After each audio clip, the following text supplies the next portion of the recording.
Hello. Hi everyone. स्वागत है आप सभी लोगों का मेरे YouTube channel Kritika education hub पे इस करंट अफेयर की सीरीज में। तो चलिए शुरू करते हैं डेली करंट अफेयर की सीरीज में आज का करंट अफेयर। तो पहली जो न्यूज़ है जो इम्पोर्टेंट रहेगी पॉइंट ऑफ व्यू, एग्जाम के पॉइंट ऑफ व्यू से, वो है जापान ओपन बैडमिंटन 2026 स्पोर्ट्स से। ये जो न्यूज़ है ये स्पोर्ट्स से रहेगी, आपके लिए इम्पोर्टेंट रहेगी न्यूज़। आपको क्या काम करना है? आपको बस दो काम करने हैं। पहला तो ये काम करना है कि आपको प्रॉपर नोट्स बनाने हैं। इसके अलावा आपको क्या काम करना है? इसके अलावा आपको काम करना है कि इसको याद करना। ठीक है, आपको सिर्फ दो ही काम करने हैं, ये पहला तो नोट्स बनाना और दूसरा इसको याद करना। इसके अलावा आपको कोई काम नहीं करना। तो पहली जो न्यूज़ है वो है Japan open badminton 2026। PV Sindhu ने टोक्यो में पहली बार जापान ओपन सुपर 750 खिताब जीता। क्वेश्चन यहाँ पे क्या बनेगा? हाल ही में हुए टोक्यो जापान ओपन बैडमिंटन 2026 में ए, जापान ओपन सुपर 750 खिताब किसने जीता? चार ऑप्शन मिलेंगे आपको, ये तो रहेगा सिंपल सा क्वेश्चन। अगली जो पॉइंट है वो है अकाने यामागुची।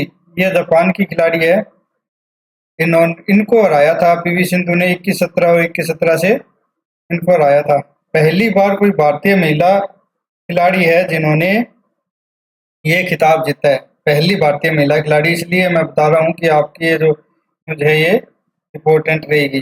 पहली भारतीय महिला खिलाड़ी, तो याद रखना। अगर अब जैसे आजकल क्वेश्चन पूछे, वो पहले तो मैंने बता दिया, बिल्कुल सिंपल सा क्वेश्चन। जैसे आजकल क्वेश्चन पूछ रहे हैं स्टेटमेंट वाले, तो उसमें क्या देंगे कि पीवी संधू दूसरी महिला है जिन्होंने यह खिताब जीता, या फिर इन्होंने चीन की अकाने यामागुची को हराया। ये कहाँ की है? अकाने यामागुची है जापान की। ठीक है, जापान की अकाने यामागुची को हराया। तीन स्टेटमेंट दे रखी है, बिल्कुल ऐसी स्टेटमेंट दे के पूछे कौन सा कथन सही है कौन सा कथन गलत है, याद रखना। अब जो नेक्स्ट न्यूज है जो चर्चा में रही एग्जाम के पॉइंट ऑफ व्यू से इम्पोर्टेंट, वो है निवेश अनुकूलता सूचकांक। निवेश अनुकूलता सूचकांक यानी कि भारत के किस राज्य में निवेश करना अधिक सुगम होगा। किस राज्य, कौन सा राज्य ज्यादा अनुकूल है इन्वेस्टमेंट के नजरिए से। इसके लिए नीति आयोग एक सूचकांक जारी करता है।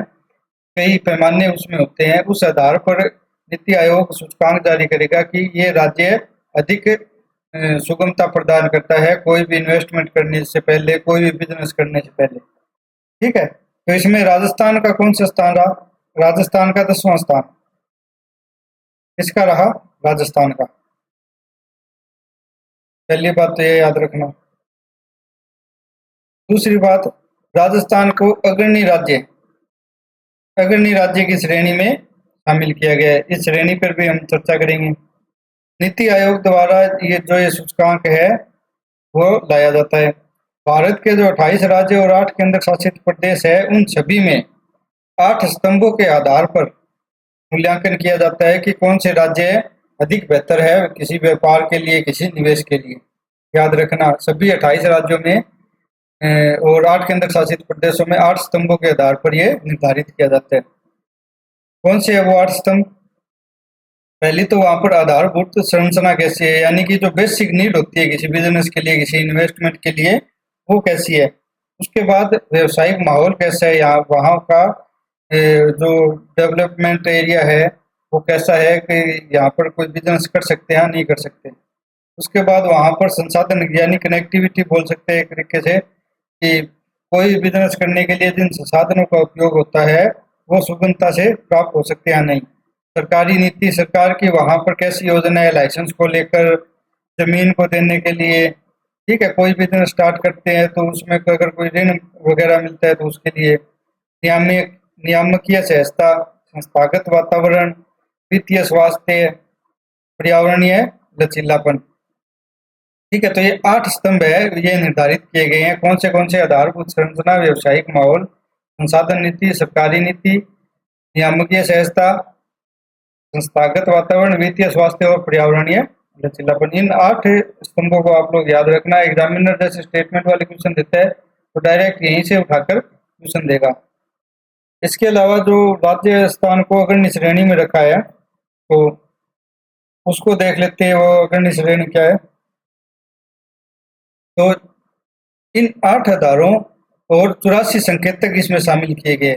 8 तो स्तंभ हो गए, इसके अलावा इसमें 84 संकेतक शामिल किए गए। इन 8 आधार और 84 संकेतकों के आधार पर 4 श्रेणियों में 28 राज्य और 8 केंद्र शासित प्रदेश को बांटा गया है। ठीक है, कौन से 4 श्रेणियां है वो? सबसे पहली श्रेणी है शीर्ष प्रदर्शनकर्ता, यानी कि इनमें इनका अलग अलग अंक निर्धारित होता है, जो ऊपर मैंने नाम बताए हैं। इन अंकों के आधार पर जिसके 50 से अधिक अंक बनते हैं उनको शीर्ष प्रदर्शनकर्ता बोलते हैं, उस श्रेणी में रखा जाता है। दूसरी श्रेणी आती है अग्रणी राज्य की, जिसमें 45 से 50 अंक अगर किसी राज्य या केंद्र शासित प्रदेश को प्राप्त हुए, 45 से 50 के मध्य।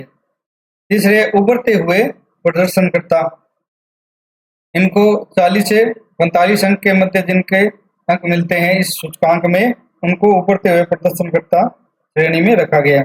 चौथी जो श्रेणी है वो है महत्वाकांक्षी राज्य, 40 से कम अंक वाली। तो इन श्रेणियों को आप लोग याद रखना, डायरेक्ट इन्हीं श्रेणी से क्वेश्चन पूछेंगे।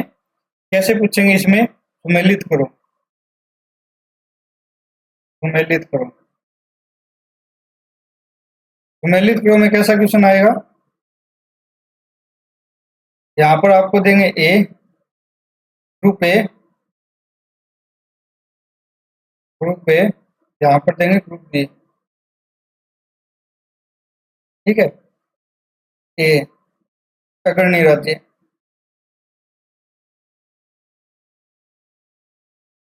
अग्रणी राज्य। ई शीर्ष प्रदर्शनकर्ता,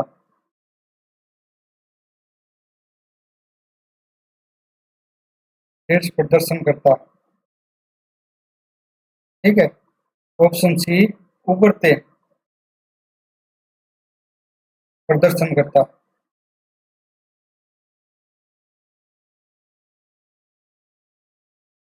और ऑप्शन डी महत्वाकांक्षी राज्य, महत्वाकांक्षी राज्य। ग्रुप बी में क्या देंगे? 50 से अधिक अंक, 50 प्लस अंक। 45 से 50 अंक, 40 से 45 अंक और 40 से कम अंक। ठीक है, अब नीचे देंगे आपको 4 statement A B C D, तो आपको मिलान करना है कि कौन सा कैसे मिलता है। 1 2 3 4।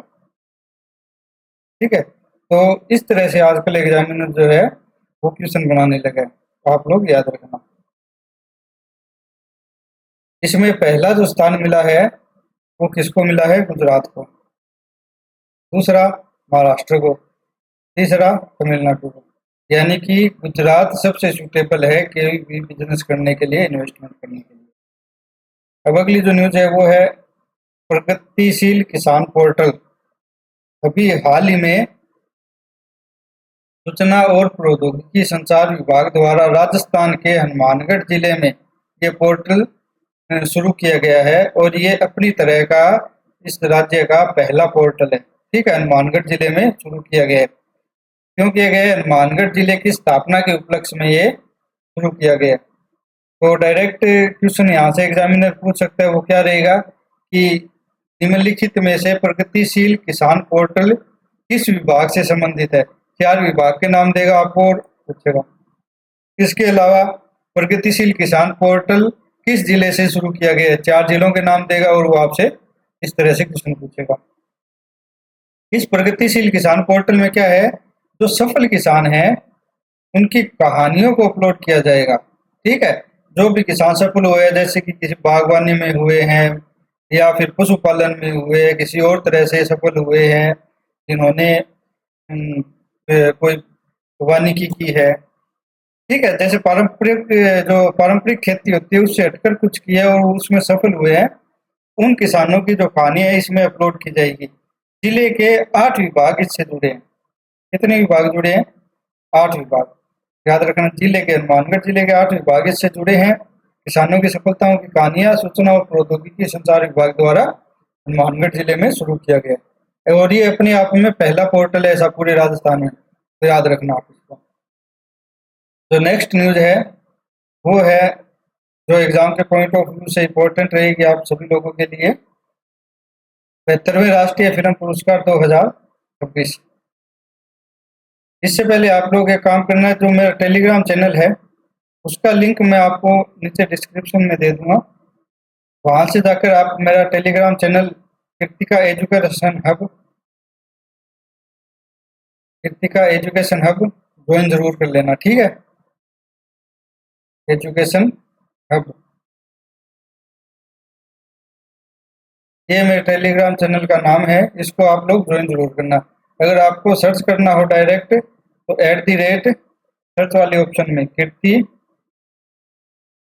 KIRTI एडू हब, ये आप लगाओगे तो मेरा टेलीग्राम चैनल आपको टेलीग्राम पे शो हो जाएगा, ठीक है। और इसकी लिंक भी मैं आपको नीचे दे दूंगा।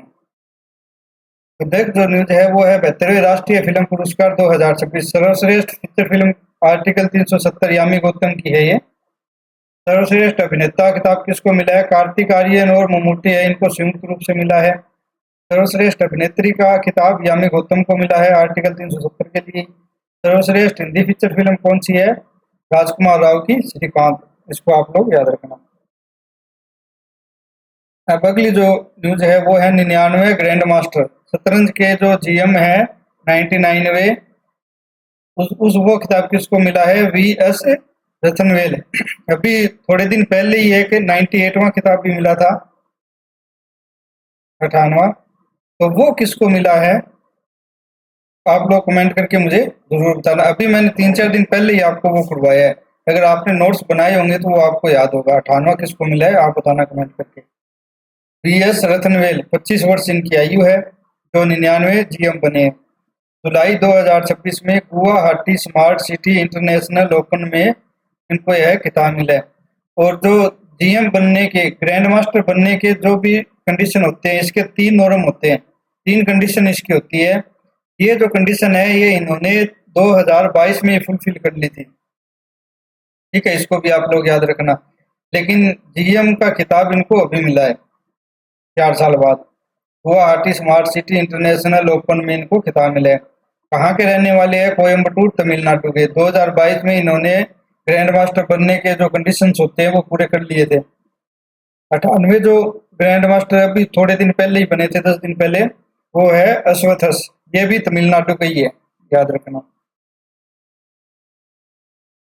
अब अगली न्यूज है, राष्ट्रीय अल्पसंख्यक आयोग के नए अध्यक्ष बनाए गए हैं। किसको बनाया गया है? हरिजीत सिंह ग्रेवाल, ठीक है, सिख समुदाय से संबंधित है, सिख समुदाय। राष्ट्रीय अल्पसंख्यक आयोग क्या है कि सिख, ईसाई, पारसी, मुस्लिम, ठीक है, इनसे बनकर एक आयोग बनाया गया है 1992 के अधिनियम के तहत 1993 में, ठीक है। इनके हितों की रक्षा करने के लिए, अल्पसंख्यक जो समुदाय है, अल्पसंख्यक समुदायों के हितों की रक्षा के लिए राष्ट्रीय अल्पसंख्यक आयोग बनाया गया। 1992 के अधिनियम के तहत वैधानिक निकाय है और 1993 में इसका गठन किया गया। अभी पीछे इनका इसका पद खाली था, तो नए जो अध्यक्ष चुने गए वो है हरजीत सिंह ग्रेवाल। उपाध्यक्ष है मुनावरी बेगम, ये है मुस्लिम, ठीक है। इसमें एक अध्यक्ष, एक उपाध्यक्ष और 5 इसके कार्यकारी सदस्य होते हैं, यानी कुल मिलाकर इसमें कितने सदस्य होते हैं? 7 सदस्य। कार्यकाल इनका 3 वर्ष का होता है। तो एग्जामिनर यहाँ पर क्वेश्चन कैसे पूछेगा? या तो वो 4 आयोग दे देगा, ठीक है, और एक तरफ दे देगा उनके अध्यक्ष, पूछेगा कि इनके अध्यक्ष कौन है। दूसरा, इनमें से कुछ भी पूछ सकते हैं, जैसे मैंने 4 पॉइंट लिखा रखे हैं, वो स्टेटमेंट देगा और कोई भी स्टेटमेंट देके क्वेश्चन पूछ सकते हैं। या फिर अगर गलत करवाना होगा तो कार्यकाल पूछेगा, तो 3 वर्ष की जगह 5 वर्ष कर देगा। ठीक है। इसमें सदस्य पूछेगा अध्यक्ष उपाध्यक्ष सहित कुल 7 सदस्य होते हैं, तो इसमें 10 कर देगा, 12 कर देगा, 5 कर देगा, 4 कर देगा। याद रखना, इस तरह से क्वेश्चन गलत करवा सकता है एग्जामिनर आपका। सत्य और असत्य कथन के रूप में स्टेटमेंट देखिए पूछेगा। तो अध्यक्ष याद रखना कौन है? हरजीत सिंह ग्रेवाल। अल्पसंख्यक आयोग है, यानी कि जो गैर हिंदू जो व्यक्ति होते हैं उनके हितों की रक्षा करने के लिए ये बनाया गया है। जो भी सिख, ईसाई, पारसी, मुस्लिम, इस तरह के जो समुदाय होते हैं उनके लिए। जैन। अब अगला है, ये इंपॉर्टेंट रहेगा, शब्द लोक संग्रहालय। शब्द लोक संग्रहालय, म्यूजियम ऑफ वर्ड, शब्दों का एक संग्रहालय, 19 जुलाई 2026 को